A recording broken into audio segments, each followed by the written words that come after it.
anyone who calls for a ceasefire will be a terrorist sympathizer. So God forbid, I don't want to be labeled as a terrorist sympathizer. So I agree with Ben Shapiro. I think we should kill as many son of bitches as possible. Well, let me, so okay, far, but Bاسم, so far 3,500 people were killed, including 5,000 son of bitches in the bombing of the Baptist hospital as we speak right now. 1/3 of those 3,500 were children. So my question to Ben Shapiro is, how many more son of bitches do we need to kill so Ben Shapiro is happy? Okay, because it changes Bاسم, from 1 year. It changes from one. I'm sorry that.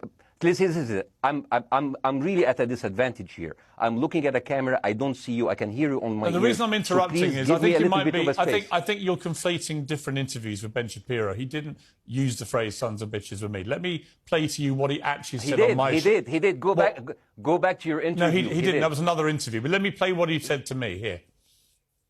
Well, frankly, I don't believe in proportionate response to terrorism. I believe that the way that you stop terrorism is with wildly disproportionate response. That doesn't mean in terms of targeting civilians. It means in terms of killing as many terrorists as humanly possible and allowing them to dictate the terms of engagement by hiding behind civilians in areas that they are supposedly responsible for means that the only option for Israel is to surrender to Hamas's hatred of its own citizens, its willingness to use its own children as human shields. No country worth its salt could ever do that.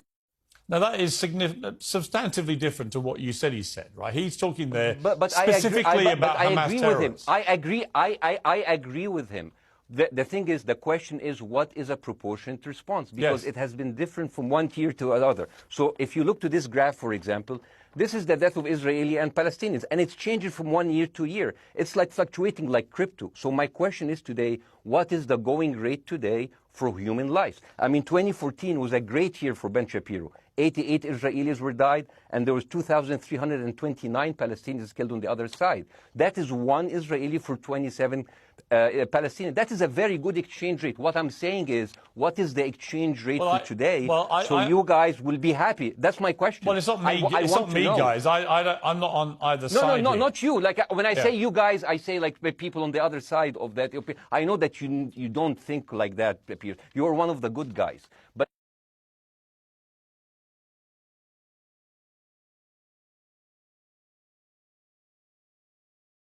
absolutely. You know what? I'm going to do something that nobody done on your television. You know what I'm going to do on your episode? I'm going to pretend that I'm an Israeli citizen. I'm going to put myself in the place of an Israeli settler in the kibbutz. And I want to speak to my Prime Minister, Benjamin Netanyahu. Mr. Benjamin Netanyahu, I have voted for you because you have promised us peace and prosperity and security. On the 7th of October, those son of bitches Hamas, they went into the fence that is regularly heavily guarded. Usually if there's like a dove that comes close to it, it will be shot. Those people went in, and they went for 6 hours before IDF forces was deployed, killing our friends, our families, kidnapping our grandmothers and babies, and went in. I want to ask you, Mr. Prime Minister, after you have fractured the Israeli community and you have fucked our courts, our Supreme Courts, what are you doing with the money being given to you, to the United States? Also, you are carpet bombing Gaza with absolutely no regard to our hostages, our people. I heard a rumor in the kibbutz that you're doing that you let that happen as an excuse to carpet bomb Gaza, so you push them into Sinai. And I didn't believe it. It's like, not my Prime Minister. He can never do that. And then I watched an interview for Danny Ayalon. He was your chief advisor. He was also the Israeli ambassador to the United States. And you know what he said, Mr. Prime Minister?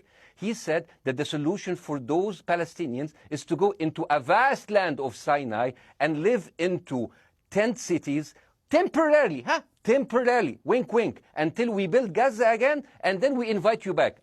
يعني عبط احنا بقى. يعني فاهمني؟ We've seen this movie before. So يعني, and when I saw this, I couldn't explain to my fellows in the kibbutz, how come our Israeli government is trading human lives for another piece of land? So as an Israeli citizen, I need to hold my Israeli government accountable. And as an American citizen, I want to know all of these money that we are giving to Israel. We're giving them $4 billion every year. Joe Biden said it's the best investment America ever done.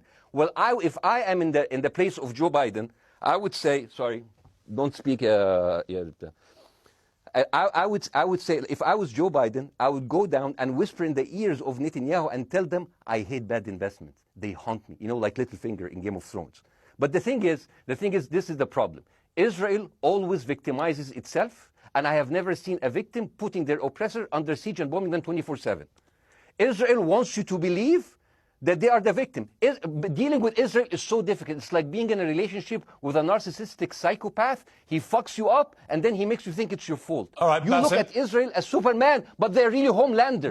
Wallahi, they are shooting Bassem, fish in a barrel, and they are annoyed with the splashes. Bassem, I want to say two things. One, if you could just slightly manage your language. We are uncensored, but if you keep swearing... I'm very sorry. We have to apologise to viewers who may be offended by that. I apologise. But I understand passions run high, so let's not get too bogged down about the odd swear word. I apologise to the viewers. I apologise to the viewers for my language. My second question is this. After the sight of dead civilians. After the break, we